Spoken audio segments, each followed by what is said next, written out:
अबे साला कुत्ते की औलाद धांगा होश साले।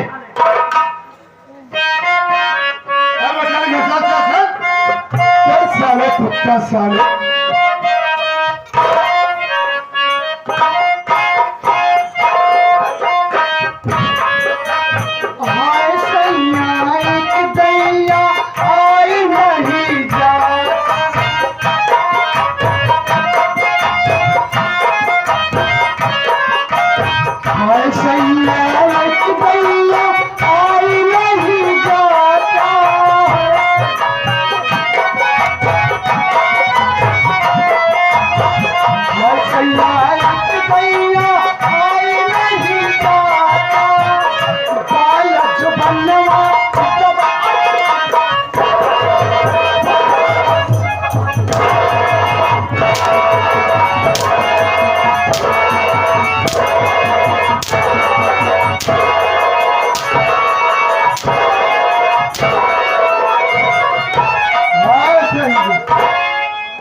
सैया ये कदैया आए नहीं जाए साले मोजरा करके जान तेरी बच जाएगी। हाँ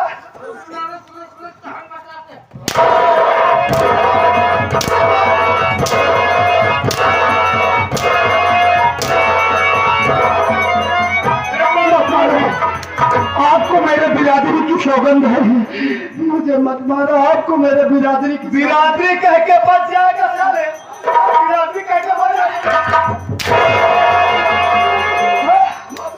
क्या कह रहा था? बाप बड़ा ना भैया, सबसे बड़ा रुपया। पैसा तेरी जिंदगी बचा देगा। बुला पैसे को साले, आज तुझे मरने से बचा ले। बुला। हाँ तेरी नजर में इंसान की कोई कीमत नहीं। हाँ अपनी मर्जी की कीमत भूल गया 10 साले हराम को। याद करना वो दिन जिस दिन तूने इस वर्दी को धारण किया, तिरंगे के नीचे क्या कसम खाया था? मैं पूरी धर्म और निष्ठा के साथ शपथ लेता हूं कि मैं देश के संविधान, समाज के दबे कुचले लोगों को न्याय दूंगा और अपने सत्य मार्ग पर चलते हुए लोकतंत्र प्रजातंत्र की रक्षा करूंगा। यही कसम खाया था ना बे। उतार सारे वर्दी, उतार वर्दी। इस वर्दी को पहनने का तूने हक खो दिया।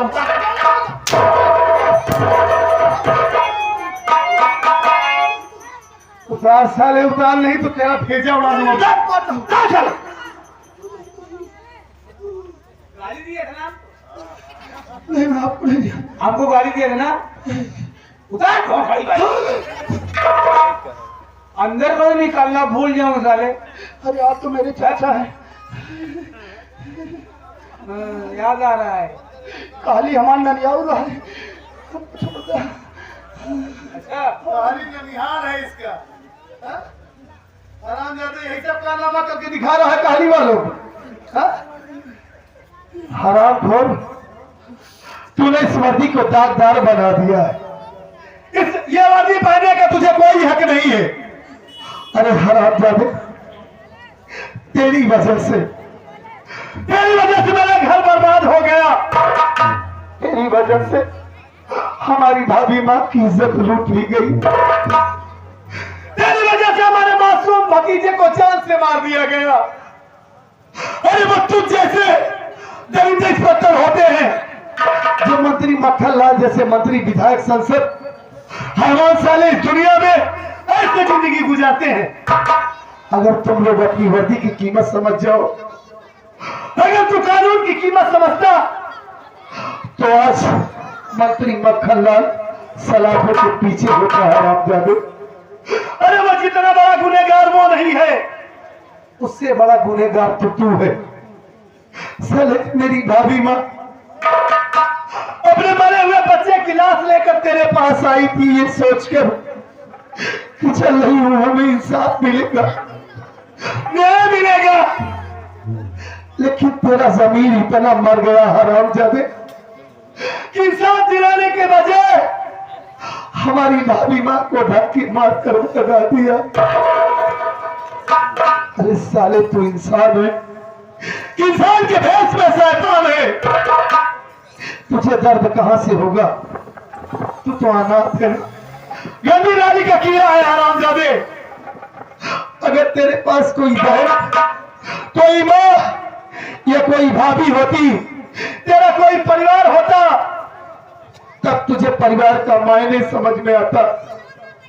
तब तू समझता कि बहन बेटी होती क्या है। अगर तेरी भाभी की इज्जत लूटी जाती, तेरे मासूम भतीजे को जान से मार दिया जाता, हरामखोर, तब तुझे समझ में आता कि इस दिल पे क्या गुजरती है।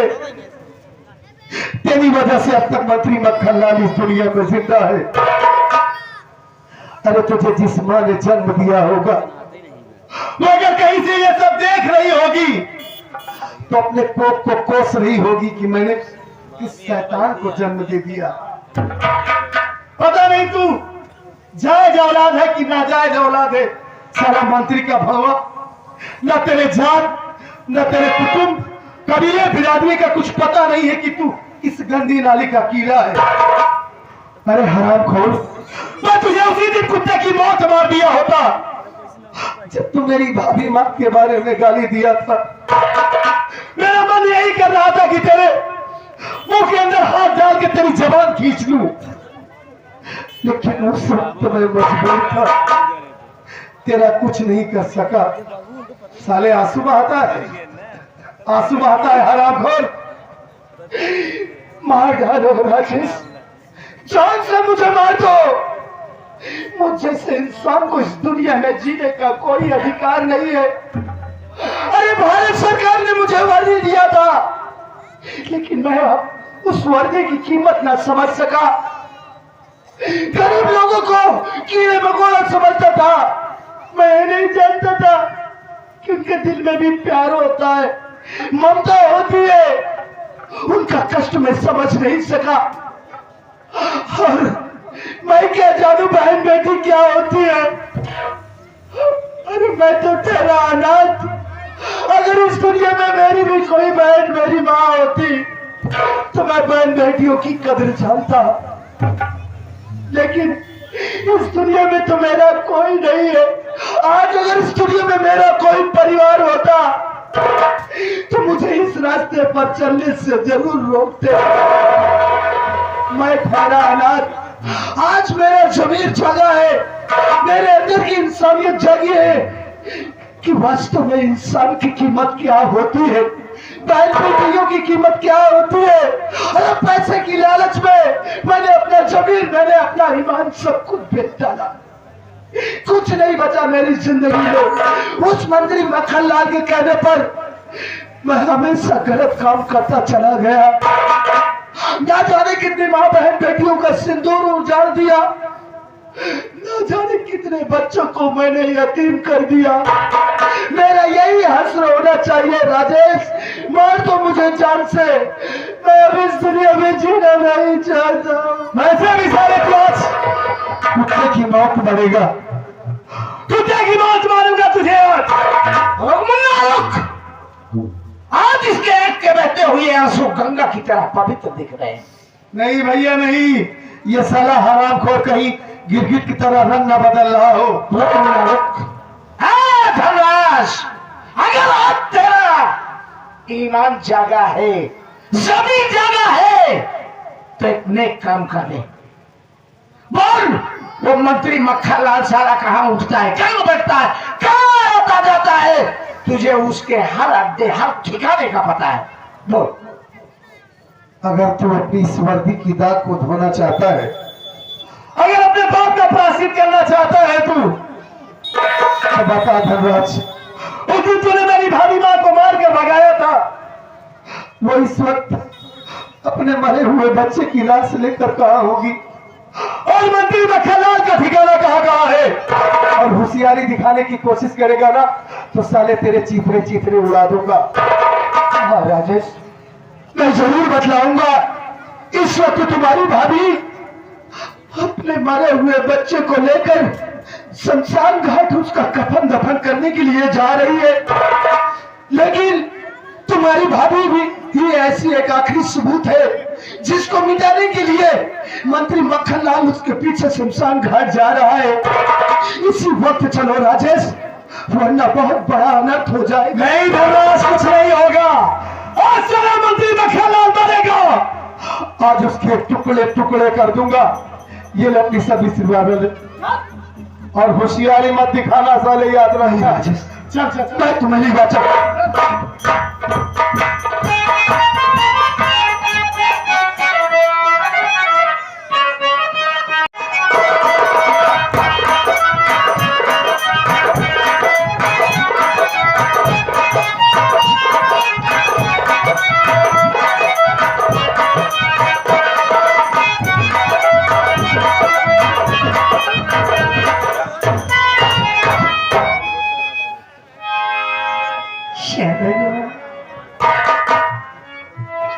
आज जो दुनिया में किसी औरत ने नहीं किया होगा, आज ये पागल वो काम करके आ रही है। इन्हीं हाथों से अपने मासूम बच्चे को दफना कर आ रही है।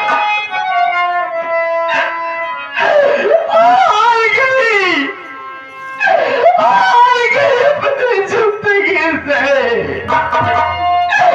ऐसा दिन देखने से पहले हमारी मौत क्यों नहीं हो गई?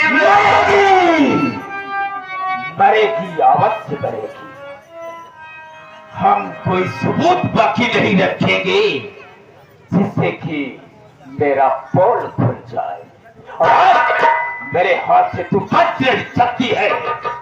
टाइम नहीं है मेरे लिए। हम तुझे इसी वक्त मार देंगे। बुला जिसे बुला। खिलाफ तेरा आराम खोर, हम कोई भी ऐसा गलत काम मत मक्खनलाल, नहीं मानने को छोड़ दे, मैं कह रहा हूँ। कोई गलत काम मत कर, मैं कहता हूँ। बार बार मौका नहीं मिलता है और बार बार मौत नहीं आती है। अब तेरी भी मौत मेरे सामने आकर तू मुझे मारेगा ना? हाँ। मारना चाहता है तो मार। फड़फड़ाएगा नहीं बे। तूने तो मेरी जिंदगी को नर्क बना दिया, हरामखोर। मेरे टुकड़ों पर पलने वाला साला कुत्ता, आज मुझ पर तूने पिस्टल उठाया है। खून बहाने के लिए हम तुझे जिंदा नहीं छोड़ेंगे साला। मारना चाहता नहीं छोड़ेंगे।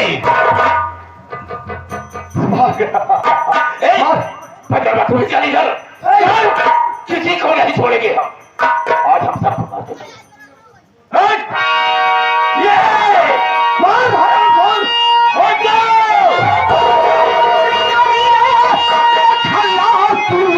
अपनी कर्मी का साले सजा पाएगा। आज जिंदा तुझे मैं छोड़ता नहीं, मेरे हाथों से मुड़ के अधम जाएगा।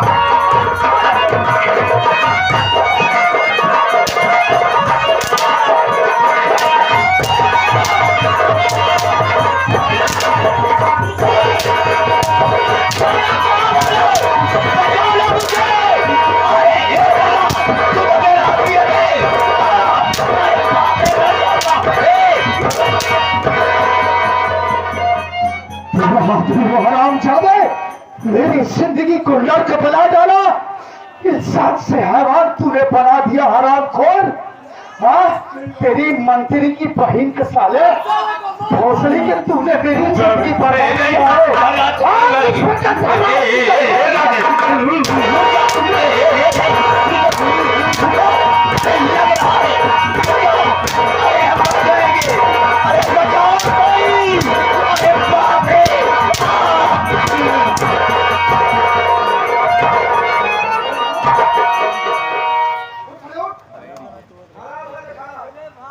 अल्लाह का नाम ले रहा है साले। साला कुकुर की औलाद, कब से तेरे भेजे में अल्लाह का ख्याल आए रे?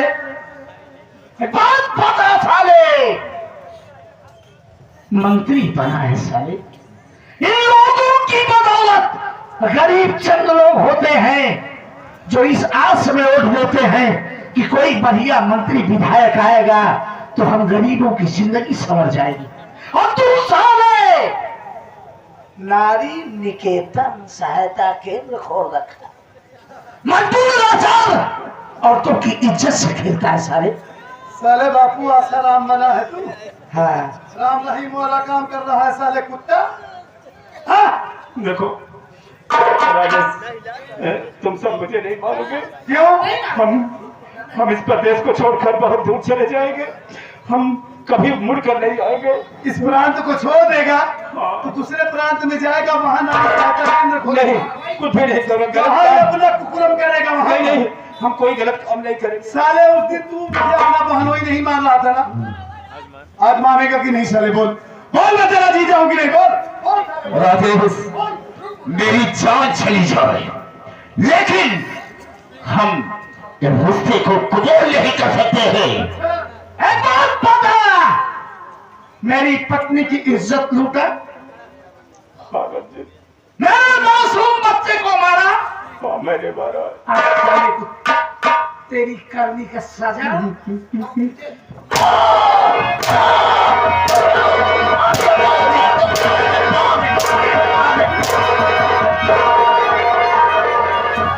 रुक जाइए रुक जाइए रुक जाइए।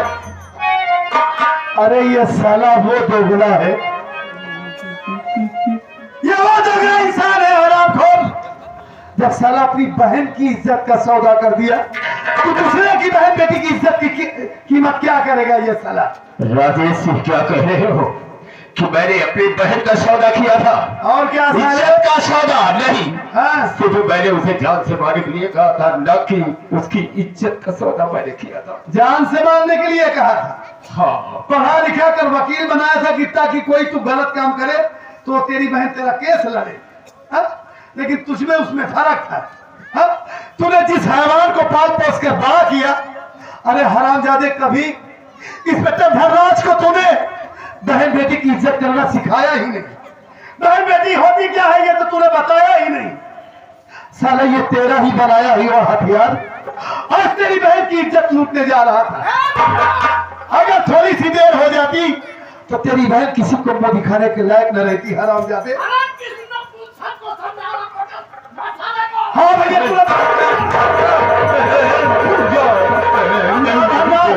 मैं कहता हूँ हट जाओ।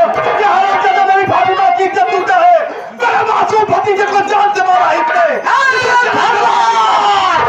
अगर तेरा ईमान पक्का हो तो बहुत ऐसे पूछे ना तो रंजीत, लेकिन नहीं, तुम लोग कानून अपने हाथ में नहीं लोगे। तो इस शराबखोर ने मेरी जिंदगी को बर्बाद किया है। आज मैं इसकी जिंदगी को बर्बाद करूंगा। शराबखोर को जान से मारने के बाद मैं खुद अपने आप को सरेंडर कर दूंगा, कानून के हवाले कर दूंगा। हरामजादे मंत्री मक्खनलाल,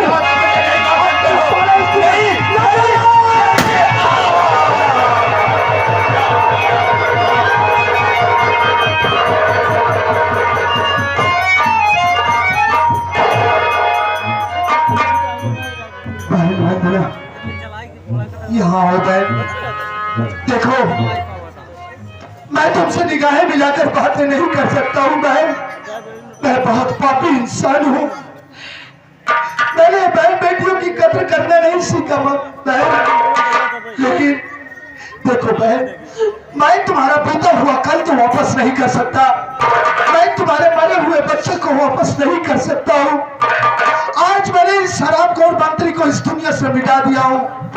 मैं अपने आप को कानून के हवाले करने जा रहा हूँ बहन।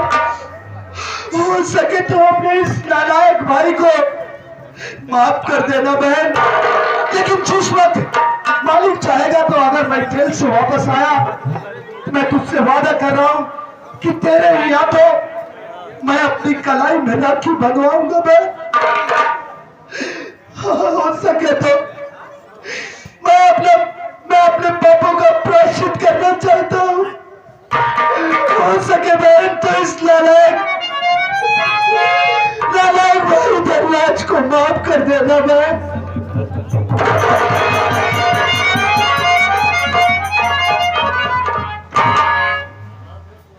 रंजीत भाई, मैंने तुम लोगों के साथ बहुत ज्यादती किया।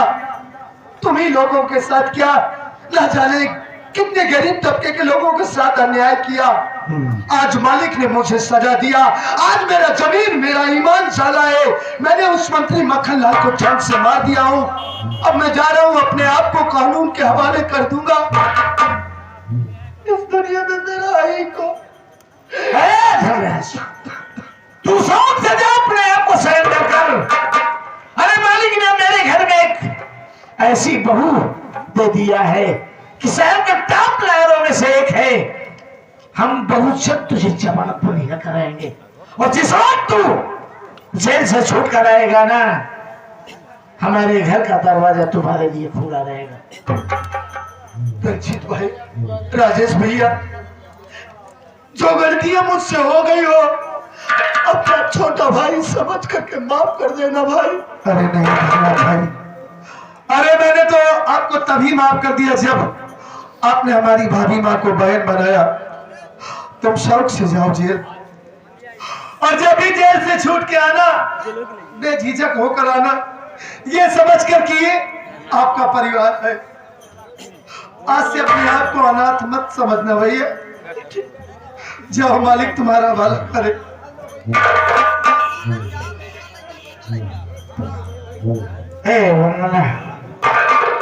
रो मत। हाँ, मैं तेरा गुनहगार हूँ। शायद मैं उस वक्त अपने आप को कंट्रोल में रखता, अपने गुस्से पर काबू किया होता, तो शायद मेरी बदौलत आज मेरा पूरा परिवार इतनी तकलीफ न झेलता। चिंता मत कर। अरे तेरा एक बेटा गया, तू ही तो कहती थी ना कि मेरा बड़ा बेटा राजेश है। फिर इस घर में एक सुंदर सुशील नई बहू आई है, और फिर हमारी उम्र ही क्या है। मालिक ने चाहा तो हमारी गोदी हरी भरी होगी। फिर से तुम्हारी गोदी में कोई बच्चा खेलेगा, और नहीं तो घर में बहू आई है, मालिक सब कुछ ठीक कर देगा। ए राजेश, देखो भाभी रो रही, समझा इसे और समझा के साथ। नहीं भाभी बात, आप रोइए नहीं। नहीं,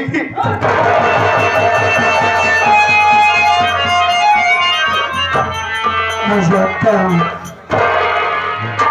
कि इस वक्त आपके दिल पर क्या गुजर रही है। अरे आपका एक बेटा इस दुनिया को छोड़कर गया है ना, अभी आपका एक बेटा आपके सामने खड़ा है। मैं आपसे वादा करता हूं कि मैं और मेरी पत्नी मिलकर सारी जिंदगी आपकी सेवा करेंगे। कभी आपको बेटे या बेटी की कमी नहीं महसूस होने देंगे, और मालिक ने चाहा तो हमारे घर में फिर से खुशियां आएंगी, सब ठीक हो जाएगा। अगर आप ऐसे रोएंगी तो बीमार हो जाएंगी। हाँ मेरे दोस्तों, यही से हमारी संगीत का दी एंड होता है। ये रही हमारी संगीत श्रीमान्य मास्टर दुर्गेश पांडे जी की तरफ से। संगीत का नाम था भाई बना कसाई। भाई बना कसाई, घर की इज्जत बहन ने लुटाई, उर्फ मां बनी भौजाई। अगर हमारा कार्यक्रम आप सबको पसंद आया हो, आप सबको अच्छा लगा हो, तो आप लोग कार्ड वगैरह ले सकते हैं। फिर से हम लोग मिलेंगे आप लोगों के सामने एक नई संगीत के साथ। इसी के साथ जय हिंद, जय भारत।